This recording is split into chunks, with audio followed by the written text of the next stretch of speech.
রাজাকার রাজাকার গালি দেওয়ার দিন শেষ। কি দিন আসলো সুবহানাল্লাহ কইবেন না?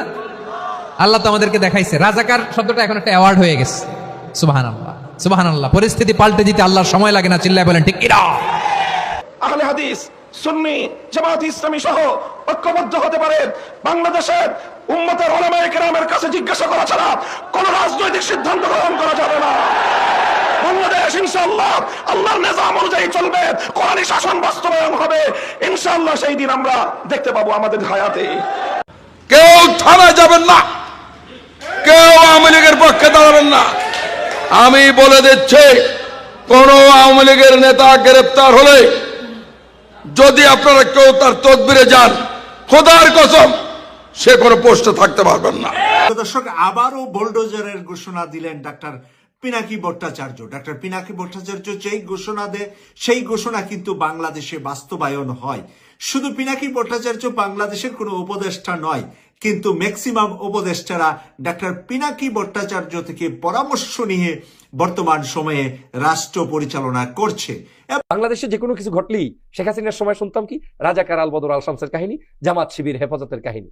এই এখনো একই কথা, গুপ্ত সংগঠন। দর্শক, দেশ পড়বার দূরে কিংবা কাছে যারা এই মুহূর্তে দেখছেন, আশা করি সবাই ভালোই আছেন। এই মুহূর্তে পাওয়া খুবই গুরুত্বপূর্ণ একটি ভিডিও আপনারা দেখতে চলেছেন। টাইটেল, থাম্বনেল ও শিরোনাম দেখেই আপনারা বুঝতে পেরেছেন ভিডিওটি কত গুরুত্বপূর্ণ। দর্শক, দেশে খুবই চাঞ্চল্য ঘটনা ঘটতে চলেছে। এই বিষয়ে অবশ্যই আপনাদের খবর রাখা দরকার। যেহেতু আপনি ভিডিওটি ক্লিক করেছেন, সেহেতু আপনাকে ধন্যবাদ জানাই। আর আপনার কাছে একটা আবদার অবশ্যই রাখবো, ভিডিওর ব্যাপারে কমেন্ট করবেন, লাইক করবেন, আর চ্যানেলটিকে সাবস্ক্রাইব করবেন এবং এই ভিডিওটি বেশি বেশি শেয়ার দিবেন। দেওবন্দি উলামায়ে কেরামের সাথে সংশ্লিষ্ট যতগুলো রাজনৈতিক সংগঠন রয়েছে, তার মধ্যে সর্ববৃহৎ রাজনৈতিক সংগঠন ইসলামী আন্দোলন বাংলাদেশ। কাজেই সেই জায়গা থেকে ইসলামী আন্দোলন বাংলাদেশের দায়িত্ব সবচেয়ে বেশি। আলহামদুলিল্লাহ, আমি সাক্ষী দিচ্ছি লাখো জনতার এই মজমায় আমরা হযরত পীর সাহেব চরমনায় সৈয়দ রেজাউল করিম সাহেব হাফিজাহুল্লাহর মধ্যে সেই উদারতা এবং সেই আন্তরিকতা আমি প্রত্যক্ষ করেছি, আমি সাক্ষী দিচ্ছি। এই জন্য আমরা আশাবাদী আগামী দিনে ইনশাআল্লাহ আমাদের ঐক্য প্রতিষ্ঠিত হবে। এই জন্য আমাদের যে কথা আমরা একমত, সেটা হলো আগে আমাদের উলামায়ে দেওবন্দের নেতৃত্বে যে সকল রাজনৈতিক সংগঠনগুলো পরিচালিত হচ্ছে, আমরা আমাদের মধ্যে আমাদের ঐক্যকে আরো সংহত এবং মজবুত করব। ইতিমধ্যে আমির হেফাজত আল্লামা শাহ মুহিবুল্লাহ বাবুনগরী হাফিজাহুল্লাহর পক্ষ থেকেও আমাদেরকে সকল সংগঠনকে এই দাওয়াত দেওয়া হয়েছে। কাজে ইনশাআল্লাহ আমরা আশা করছি যে অদূর ভবিষ্যতে অনতিবিলম্বে আমাদের ঘরানার সবগুলো রাজনৈতিক সংগঠন আমরা শীষাতলা প্রাচীরের মতো ঐক্যবদ্ধ হব। এরপরে বাংলাদেশে অপর তিনটি ইসলামী ধারাকেও রাজনীতির ক্ষেত্রে আল্লাহর জমিনে ইসলামী হুকুমত কায়েম করার জন্য তাদেরকেও আমরা তাদের কাছে দাওয়াত নিয়ে যাব ইনশাআল্লাহ। সেটা হলো, একদিকে বাংলাদেশে আরেকটি অঙ্গন রয়েছে, আহলে হাদিস সম্প্রদায় হিসাবে বিশাল একটা সম্প্রদায় বাংলাদেশে রয়েছে। আমার যতদূর জানা, তারাও এই বিষয়ে বর্তমানে অতীতের যে কোনো সময়ের তুলনায় উদার দৃষ্টিভঙ্গি লালন করছেন। ডক্টর আসাদুল্লাহ গালিব এবং মৌলানা আব্দুর রাজ্জাক বিন ইউসুফের নেতৃত্বে আহলে হাদিস ভাইয়েরা তারা রাজনৈতিক অঙ্গনে উলামায়ে উম্মতের সাথে উলামায়ে দেওবন্দের সাথে ঐক্য করার জন্য তারা প্রস্তুত রয়েছেন।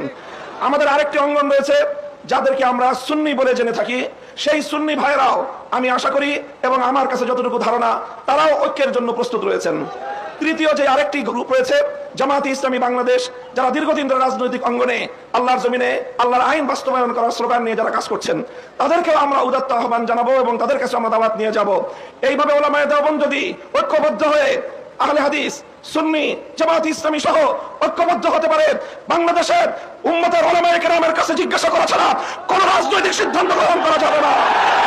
বাংলাদেশ ইনশাআল্লাহ আল্লাহর নিজাম অনুযায়ী চলবে, কোরআনী শাসন বাস্তবায়ন হবে ইনশাআল্লাহ। সেই দিন আমরা দেখতে পাবো আমাদের হায়াতে, আমাদের জীবদ্দশায় দেখতে পাবো। আমি আশা করি আগামী নির্বাচন হবে আমাদের জন্য সেই ধরনের বৃহত্তর একটি ঐক্য জাতিকে উপহার দেওয়ার মোক্ষম সময়। আমি আপনাদের সকলের কাছে দোয়া চাই যে এভাবে যেন আমরা আমাদের ভূমিকাগুলো পালন করে যেতে পারি। বাংলাদেশ খেলাফত মজলিসের পক্ষ থেকে আমি আজকের এই ভর মজলিসে এই ধরনের কার্যক্রম পরিচালনায় আমাদের শতভাগ উদারতার এবং আন্তরিকতাপূর্ণ ভূমিকা পালন করার প্রতিশ্রুতি দিয়ে যাচ্ছি ইনশাআল্লাহ। রাজাকার রাজাকার গালি দেওয়ার দিন শেষ। কি দিন আসলো সুবহানাল্লাহ কইবেন না? আল্লাহ তো আমাদেরকে দেখাইছে। রাজাকার শব্দটা এখন একটা অ্যাওয়ার্ড হয়ে গেছে। সুবহানাল্লাহ সুবহানাল্লাহ। পরিস্থিতি পাল্টে দিতে আল্লাহর সময় লাগে না, চিল্লায় বলেন ঠিক কিনা? আমাদেরকে বলে মৌলবাদী। আমরা আসল কথা বলি, ভালো কথা বলি, দেশপ্রেমের কথা বলি, আমরা জনগণের কথা বলি, আমরা মা মাটি ও মানুষের কথা বলি, আমরা ইসলামের কথা বলি, আমরা দেশের সমৃদ্ধির কথা বলি। এজন্য আমাদেরকে বলে মৌলবাদ। আবার আমাদেরকে বলে ধর্ম ব্যবসায়ী। আছে না নাই? আমরা ধর্মের সত্য কথা প্রচার করি, যেটা দেশের ভালো, জনগণের ভালো, সেটা উপস্থাপন করি, আমাদেরকে বলে ধর্ম ব্যবসায়ী। আমার প্রিয় ভাইরা, যারা ইসলামের কথা বলে, যারা কোরআনের কথা বলে, এরা ধর্ম ব্যবসায়ী নয়। খবরদার, আলেমদের বিরুদ্ধে দাঁড়াবেন না। আলেমদের পক্ষে থাকলে আপনার জীবন উজালা করে দিবে কে?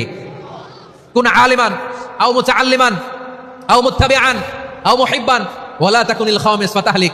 হয় আলেম হও, নয় আলেমের ছাত্র হও, নয় আলেমকে মহাব্বত করো, নয় আলেমকে সাপোর্ট করো। এই চারটা করো, 5 নাম্বার হয়েও না, আলেম বিদ্বেষী হয়েও না, তাহলে দুনিয়াও শেষ, আখিরাতও শেষ। লিল্লাহি বলো ঠিক কিনা? খবরদার, নিজেকে ইসলামের বিরুদ্ধে দাঁড় করাবেন না। এদেশের আসল পরিচয় ইসলাম।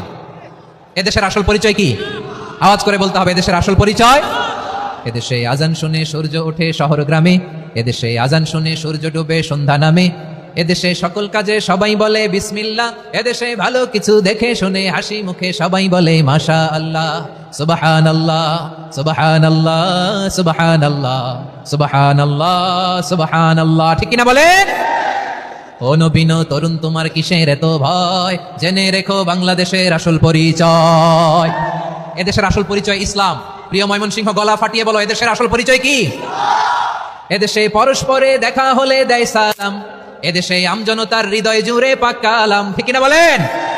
এদেশে পরস্পরে দেখা হলে দেয় সালাম, এদেশে আমজনতার হৃদয় জুড়ে পাক্কা আলাম, এদেশে খারাপ হলে সর্বজনে সর্বক্ষণে দোয়া পড়ে ইন্না লিল্লাহ সুবহানাল্লাহ সুবহানাল্লাহ সুবহানাল্লাহ সুবহানাল্লাহ। কেউ থানা যাবেন না, কেউ আওয়ামী লীগের পক্ষে দাঁড়াবেন না।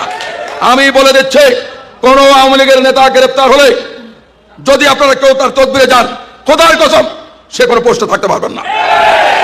বিয়াদবির একটা সীমা আছে, বিয়াদবির একটা সীমা আছে। 6 মাস হয়ে গেছে, দেশ স্বাধীন হয়েছে। থানার সামনে আপনার কি? থানার ভিতরে আপনার কি? সালিশ করতে যান, সালিশ করে টাকা অর্ধেক নিয়ে চলে আসেন। অসহায় মানুষ আরো ক্ষতিগ্রস্ত হচ্ছে। এরা কি ভোট দিবে আমাদেরকে? যারা ক্ষতিগ্রস্ত হচ্ছে তারা বলবে এর পিছনে আবার একটি দলের আঙ্গুল মারা শুরু হয়ে গেছে। একটি দল আঙ্গুল মারছে, আর আপনারাও আমাদের ক্ষতি করছেন। আপনাদের দায়িত্ব আমরা নিব না।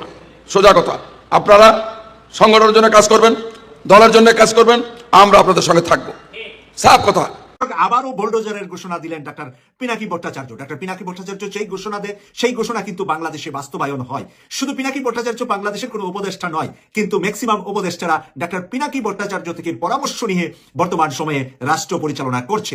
এবং 5ই ফেব্রুয়ারি উনি দেখিয়ে দিয়েছে ওনার প্রভাব, ওনার ক্ষমতা, ওনার পাওয়ার। পাশে আছেন ওনার সাথে সাংবাদিক ইলিয়াস হোসেনের মতন একজন তরুণ সাংবাদিক, যে নাকি যতগুলা রিপোর্ট এ পর্যন্ত করেছে সবগুলাই জয় বাংলা হয়ে গিয়েছে। সবগুলাকে জয় বাংলা করে দিয়েছেন সাংবাদিক ইলিয়াস হোসেনের রিপোর্টের মাধ্যমে। তাই আজকে যে এই বিষয়টা নিয়ে আমি কথা বলছি, ওনার ভেরিফাইড ফেসবুক আইডিতে বর্তমানে যে নিউজটা দিয়েছেন ডাক্তার পিনাকি ভট্টাচার্য, সেই নিউজটা আপনাদের সামনে তুলে ধরছি। এপ্রিলে আসছে পহেলা বৈশাখ। আমরা কিভাবে পালন করব এই পহেলা বৈশাখ? রমনায় বটমূলে ছায়ানট কি গানের নির্বাচনে আওয়ামী লীগের বয়ান ফেরি করবে? আওয়ামী লীগের বয়ান কি রমনা বটমূলে আয়োজন করবে ছায়ানট? এই কথা তিনি এখনই জিজ্ঞাসা করছেন, যা আরো 2 মাসের মতো সময় বাকি আছে। এমন ভাবে গান নির্বাচন করবে যাতে মনে হয় আগেই ভালো ছিলাম, এখন আমরা জাহিলিয়াতে প্রবেশ করেছি। ছায়ানট এ ধরনের গান বানাচ্ছে বা বানাবে, ওনার কাছে নিশ্চয়ই কোনো ইঙ্গিত বা কোনো তথ্য গিয়েছে, যার কারণে উনি বলছে আমরা আগেই ভালো ছিলাম, বর্তমানে জাহিলিয়াত চলছে। এমন গান পহেলা বৈশাখে রমনা বটমূলে বানাতে পারে বলে উনি জানিয়েছেন ওনার ভেরিফাইড ফেসবুকে।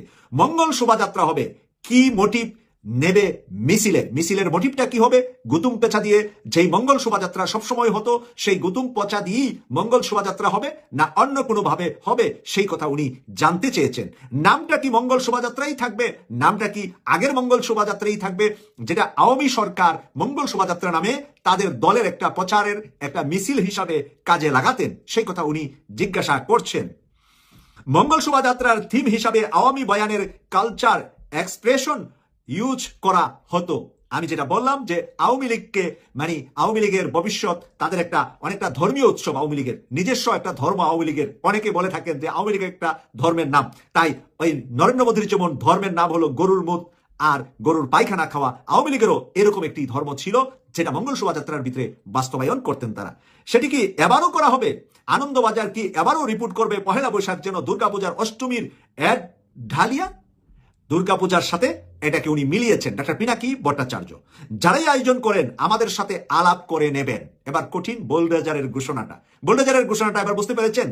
যারাই আয়োজন করবেন আমাদের সাথে আলাপ করে নেবেন। উনি বলেন নাই আমার সাথে আলাপ করে নেবেন, বলেছেন আমাদের সাথে আলাপ করে নেবেন।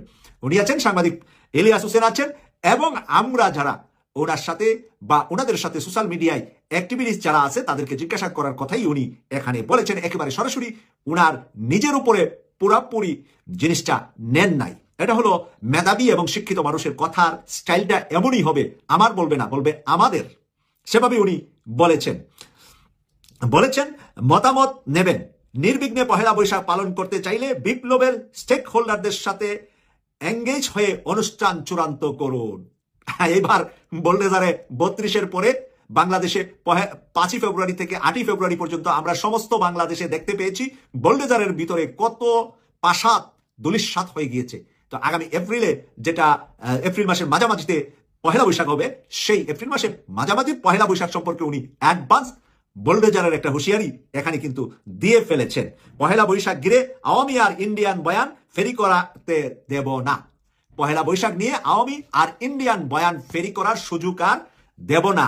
যদি কেউ করতে চায়, সংস্কৃতি উপদেষ্টা হোক আর বাংলাদেশের যে কোনো উপদেষ্টাই হোক, ডক্টর মোহাম্মদ ইউনূস স্যারকে উনি রেসপেক্ট করেন, অন্য কাউকে কিন্তু ছাড়েন না।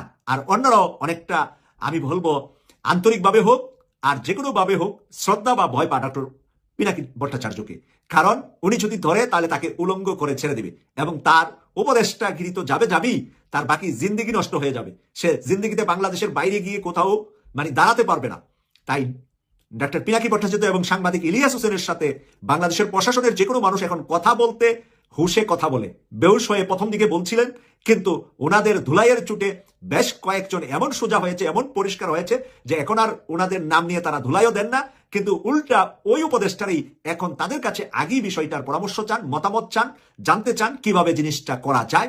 যেগুলোর ভিতরে কন্ট্রাডিকশন আছে, যেগুলোর ভিতরে 50-50 আওয়ামী লীগের বাতাস আছে, আওয়ামী লীগ, শেখ মুজিব, শেখ হাসিনা, এই ধরনের বিষয় যেটার ভিতরে জড়িত আছে, সেটা সিদ্ধান্ত নেওয়ার সময় যেরকম পুলিশ, ক্যাডার বাহিনী, বিসিএস সবকিছুর ভিতরে কিন্তু এখন ডক্টর পিনাকি ভট্টাচার্য আর সাংবাদিক ইলিয়াস হোসেনের একটি অবদান আছে।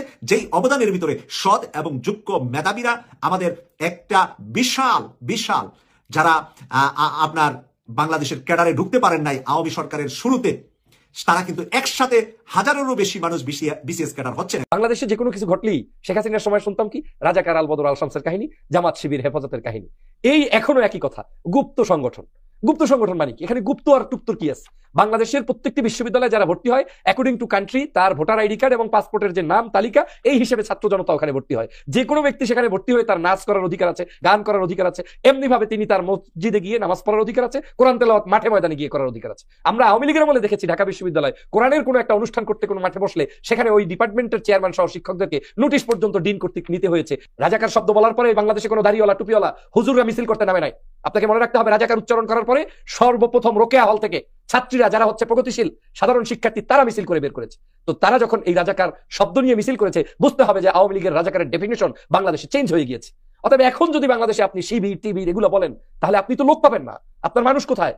বাংলাদেশের সাধারণ শিক্ষার্থীরা যেটা পছন্দ করে সেটার দিকেই আপনাকে ধাবিত হতে হবে, সেই দিকটাকেই আপনার কাজ করতে হবে। লকআপ দেওয়া আছে যে হাতুড়ি লীগ, এই শব্দটা তো আমরা বানাইনি। আপনি ইউটিউবে অনলাইনে সার্চ দিবেন, শব্দ চয়ন করলেই হাতুড়ি লীগের সাথে আওয়ামী লীগ চলে আসবে, ছাত্রলীগ চলে আসবে, যুবলীগ চলে আসবে, চাপাতি লীগ চলে আসবে। তো সেই চাপাতি লীগের আবির্ভাব বাংলাদেশের জনগণ 5 তারিখের পরে কারো কাছ থেকে কাম্য করে না। সে হোক জামাত শিবির, হোক ছাত্রদল, হোক ওই হেফাজতে আন্দোলন কিংবা ইসলামী আন্দোলন, বাংলাদেশের কোনো ছাত্র অর্গানাইজেশন এই চাপাতি লীগের কার্যক্রমের পুনরাবৃত্তি ঘটাতে পারবে না। এটা করলেই তারা আজকের জনগণের কাছে ভিকটিমের শিকার হবে। আগামী দিনে আমি তো মনে করি শেখ হাসিনাকে তাড়াতে জুলাই মাস এবং আগস্ট মাসের 36 দিন আর কি আমাদেরকে অতিবাহিত করতে হয়েছে। আগামী দিনে কোনো ফেসিবাদকে তাড়াতে 36 দিন না 6 দিন সময় লাগবে না। এটা এই যুব সমাজের চাহিদা, দেশবাসীর চাহিদা, এবং এই দেশবাসী এখন ঐক্যবদ্ধ। ছাত্ররা যে কোনো ধরনের কার্যক্রম করে সাথে সাথে তারা ঐক্যবদ্ধ। আমরা ফেসিবাদকে তাড়িয়েছি, ফেসিবাদের কোনো পুনরাবৃত্তি বাংলাদেশে ঘটতে দেওয়া হবে না, এবং এটা স্পষ্ট বার্তা। এটা বাংলাদেশের কোনো তরুণ প্রজন্ম, ছাত্র জনতা, শিক্ষক, সুধী, কৃষক, শ্রমিক জনতা কেউ এটা অ্যাকসেপ্ট করবে না।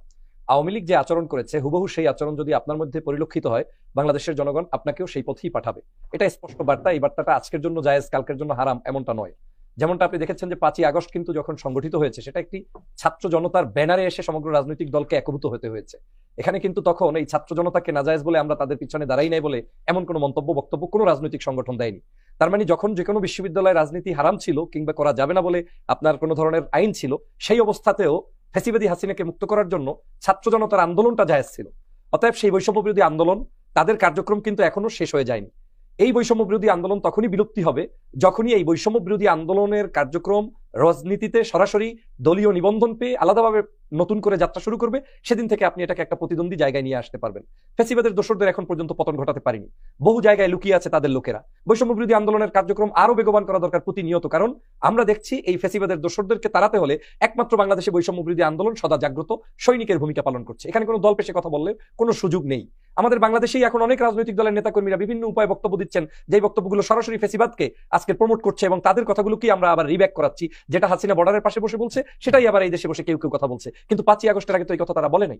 তো সেই জায়গা থেকে যদি আপনি ক্যালকুলেট করেন, আমি মনে করি সেখানে কোনো অবস্থাতেই বৈষম্য বিরোধী আন্দোলন প্রত্যেকটি ক্যাম্পাসে তাদের কার্যক্রম চালাতে কোনো অসুবিধার কথা নয়, এবং সেভাবে তাদেরকে আনাও আমাদের উচিত হবে না। তাদেরকে তাদের জায়গায় কাজ করতে সুযোগ দিতে হবে। যে ঘটনাটি গতকালকে ঘটেছে, আপনি দেখেন বিশ্ববিদ্যালয়ে এই দা ছুরি রামদা এই কার্যক্রমগুলো কারা চালাতো, কারা রাস্তায় বিপ্রজিতের মতো বিশ্বজিতের মতো মানুষকে হত্যা করত, কারা বিভিন্ন জায়গায় গুম করতো, খুন করতো, কারা বিশ্ববিদ্যালয়ে হাজবেন্ডের সামনে স্ত্রীকে গাছের সাথে বেঁধে রেখে তারপরে ধর্ষণ করত, জঙ্গলে নিয়ে ধর্ষণ করত। এই যে সেঞ্চুরি, এই সকল কার্যক্রম যাদের সাথে জড়িত, এমনকি লকআপ দেওয়া আছে যে হাতুড়ি লীগ, এই শব্দটা তো আমরা বানাইনি। আপনি ইউটিউবে অনলাইনে সার্চ দিবেন, শব্দ চয়ন করলেই হাতুড়ি লীগের সাথে আওয়ামী লীগ চলে আসবে, ছাত্রলীগ চলে আসবে, যুবলীগ চলে আসবে, চাপাতি লীগ চলে আসবে। তো সেই চাপাতি লীগের আবির্ভাব বাংলাদেশের জনগণ 5 তারিখের পরে কারো কাছ থেকে কাম্য করে না। সে হোক জামাত শিবির, হোক ছাত্রদল, হোক ওই হেফাজতে আন্দোলন কিংবা ইসলামী আন্দোলন, বাংলাদেশের কোনো ছাত্র অর্গানাইজেশন এই চাপাতি লীগের কার্যক্রমের পুনরাবৃত্তি ঘটাতে পারবে না। এটা করলেই তারা আজকের জনগণের কাছে ভিকটিমের শিকার হবে। আপনি দেখেন বাংলাদেশের গতকালকের যে কাজটি হয়েছে, যুব দলের একজন নেতা, তিনি দৌলতপুর থানার সহসভাপতি, তাকে কিন্তু বহিষ্কার করা হয়েছে। আমি বাংলাদেশ জাতীয়তাবাদী যুব দলকে ধন্যবাদ জানাই যে আপনারা অন্তত বহিষ্কার করেছেন, কিন্তু এই বহিষ্কারের মধ্য দিয়ে বাংলাদেশের মানুষের মানচিত্রে আপনি তাদের যে দৃশ্য, এই দৃশ্যটাকে পরিবর্তন করতে পারবেন না। আমাদের এই দেশে প্রচলিত আছে যে কোনো কিছু ঘটলেই তদন্ত কমিটি আর হচ্ছে বহিষ্কার, এর বাইরে আর কোনো কিছু হয় না। বহিষ্কারটা হতে হবে আপনার মননে, আপনার হৃদয়ে, আপনার জায়গা থেকে সংস্কার করতে হবে। তারপরেও যুবদল তাকে বহিষ্কার করেছে। দ্যাট মিন্স প্রমাণ হয়েছে। দর্শক, সম্পূর্ণ ভিডিওটুকু আপনারা দেখলেন। এই ভিডিওর ব্যাপারে আপনার নিজস্ব মতামত অবশ্যই জানিয়ে যাবেন এবং এই চ্যানেলটিকে সাবস্ক্রাইব করে রাখবেন। তো আজকের ভিডিও এই পর্যন্ত। ভালো থাকবেন, সুস্থ থাকবেন। আসসালামু আলাইকুম। দেখা হবে অন্য কোনো ভিডিওতে।